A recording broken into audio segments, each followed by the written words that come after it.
Welcome back to my channel. If you're new here, welcome. I'm Selena, and this is my final 5 of my top 10 most interesting killers. If you haven't seen the first half, I'll link it in the description below. I won't be putting crime scene photos in my videos out of respect to the victims and their relatives. I will be doing a video of each of these killers in the future. Viewer discretion is advised. Some content may be a little graphic. Any questions, leave them in the comments section. Now, let's get started. Dear editor, I'm the killer of those 2 teenagers last Christmas at Lake Herman. Direct quote from a letter from the Zodiac to multiple newspapers and magazines. He killed 5 known victims but stabbed 2 of them. Most of them were shot. In his letters, he had ciphers to identify him. No one ever actually did. Still, to this day, he was never caught. Sound familiar? Jack the Ripper. Now, this next killer has one of the highest recorded kill counts. 215 deaths. That's right, you guessed it. The one, the only, Dr. Death. Harold Shipman was a doctor who killed his patients by lethal injection. More than 3/4 of his victims were female. He died by suicide on January 13th, 2004, after only being charged with 15 accounts of murder. Only 15 out of 215. What about the other 200?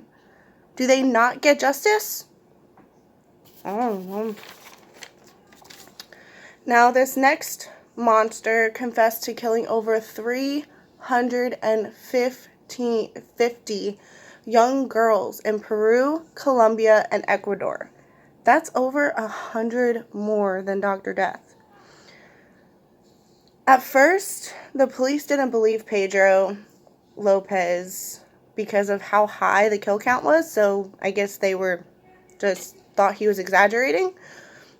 So Lopez took them to the graves, the mass graves that he created for all of his victims. He was released in the summer of 1998 after only being in solitary for 20 years. Only 20 years for 350 murders.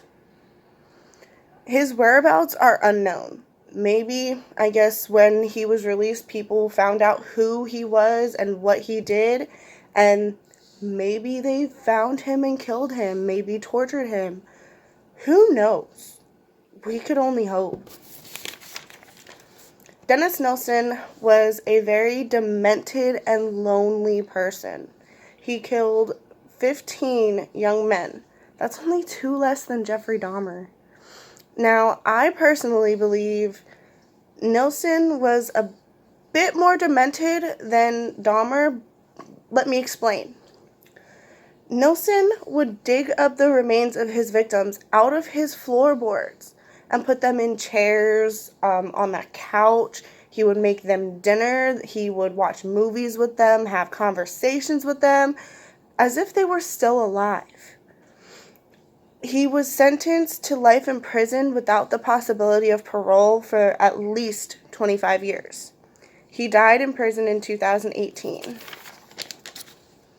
Now, this case is the case that truly 100% got me into true crime.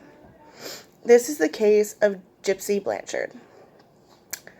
Though she didn't physically kill her mother, she did help plan it. She gave her boyfriend at the time, Nicholas Godejohn, the knife, medical gloves, and even let him into her house to kill her mother. She was charged with second-degree murder. Her mother, Dee Dee Blanchard, who was the victim, was both mentally and physically abusive towards Gypsy. But I'll cover that in the video that I completely cover her case. She will be eligible for parole in 2023.